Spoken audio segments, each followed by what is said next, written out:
Los Angeles, enters an abandoned church and finds there strange sunglasses. And then he goes to the city, puts them on, and what he sees? He sees the real message, how should I put it? Like, it's wonderfully naive. You have the big publicity poster, like, go to Hawaii, have the holidays of your lifetime, enjoy, and so on. Then you put glasses on, it says, don't think, spend money, obey, or whatever. Like, in a naive way, you see the true message. And it's important too, when you buy things or when you read publicity, to try to put these glasses on a little bit, no? I claim whenever you see, it's very popular in the West, this hypocritical charity business, like you find it almost every day in American newspapers, a figure of some usually African starved black child with, I don't know, twisted lips, some terrifying disease, and then the message is, you see, for a price of a couple of cappuccinos or what, you can make a difference, you can save this child's life or whatever. True, but what do we see if we put the glasses on, I claim? Something like, we live nice lives, ruining others, poor, and so on. For a price of a couple of cappuccinos, we offer you a way out. You can feel good going on living the way you live, and so on and so on. Ideology is here. You know where? My God. Now I'm around 5-10% into my talk, and I will have to... No. To tell you, if you want another example of ideology, is it popular here? In my country, it is, and I hate it. All those nature documentaries on channels like National Geographic, Animal Planet, and so on. What is really happening there? A French psychoanalyst, Gérard Weitzman, wrote a wonderful text where he isolated many details there. Like, why is it when you see, he first starts with his experience in safari, where he said they went to see with trucks, jeeps, some lions, and lions just ignored them, went on and so on, and claimed we were invisible for lions. Then he goes on claiming, and this is, okay, now I'm simplifying his reading, it's much more elaborated, but that, did you notice something which happens also in this, always in these animal life documentaries? It's the original Veda. Everybody is at his, her proper place, things function there. I think it's basically a social utopia, a kind of a good, beautiful fascist utopia. Our lives are a mess. There, everyone knows what to do, how to do, and so on. Even when they make a documentary, National Geographic often does, about human life. A small Indian railways, there was a report, or a small city in north of United States. They treat it, I claim, as an animal community. It's like a big nest of ants or whatever. Everybody knows what to do. And this is, I think, especially important with regard to sexuality. Our sexual life are a mess. You never know how to do it. It doesn't work. You are impotent. You are too potent, whatever. And what is even more crucial, we need stories. We humans, as this guy Gérard Weitzman put so nicely, we cannot have ahistorical sex, put it, no? We need a story to arouse us, a narrative background. That's incidentally, this is the basic lesson of psychoanalysis. It's not everything is about sex. It's that, on the contrary, even sex is not sex. You need a fantasy, a story for the sex to function. You must imagine your partner as someone and so on, whatever. So, the point is that animals are presented as ones where, when it's a mating season, you feel horny, you do it, it functions. Rabbits just screw like crazy, they don't have to tell stories and so on, no? And that's the dreamies of ahistorical sex, as they put it, no?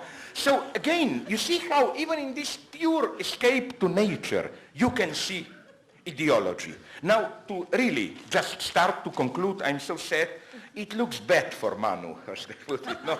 It will not happen. How did we in the West come to this? I claim the biggest ideological triumph of capitalism in the West was how it reacted to, when I was young, you know, that big contestation, protest movement of '68. This movement targeted three institutions: factories, schools, and families. Factories as alienated labor, schools, oppressive universities, this is where students were, family, as you know, patriarchal family oppression and so on. The triumph of capitalism was to integrate this completely. In today's cultural capitalism, they say no, we outsource it, or it's intellectual capitalism, no longer this hierarchic standard for this work. Family, they say no, we are pluralist. I claim that even today, more and more in the West, the ideal sexuality is no longer even a single partner. It's more and more a kind of experimenting with yourself. If you are bisexual, it's even better. No, the idea is let's have a plastic identity. Don't get fixed to one identity. Experiment with yourself. School, it's the same. We have all these private schools, quick specialized courses. Nobody wants to take the big university and so on and so on. In other words, all this anti-alienation, authentic life, anti-consumerism protest of the young generation in '68, the ruling ideology and capitalist system in a triumphant way integrated it. And this is furthermore, I claim, connected, linked to a very important change in, about this you can read a little bit in the book, but more in my next book, in capitalist relations. You know, I try to be an old-fashioned Marxist, but it's difficult. Like, let's take exploitation.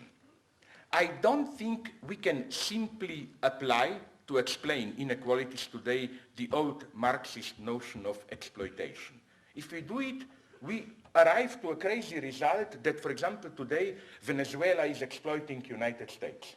Because for Marx, explicitly, natural resources are not the source of value. I think something is happening which Marx suspected but drew the wrong conclusion. You know, Marx, and this is Marx at his most perceptive but at the same time most naive. In his manuscripts for Capital, usually referred to as Grundrisse, Marx plays with the idea of what he calls general intellect, claiming that more and more the productive factor is not work measured by time, but knowledge. Not only knowledge in the sense of theory, knowledge in the sense of practical knowledge, and so on.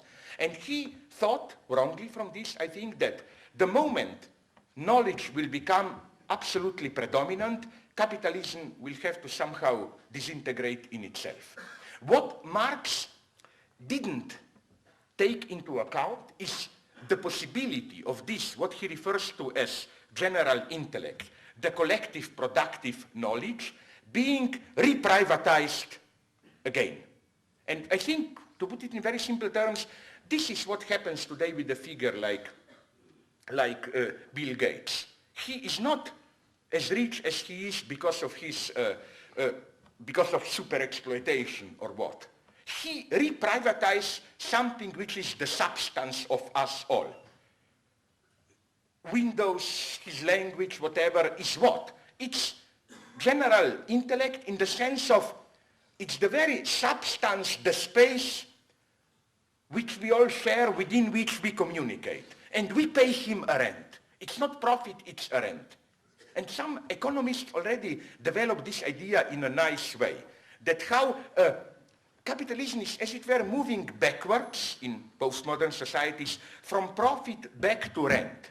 Rent as rent for natural resources is being rehabilitated, exploiting oil and so on. Rent for intellectual services, even some, and this is for me the ultimate capitalist social democratic utopianism, even the problem of unemployed to be solved by paying them a rent.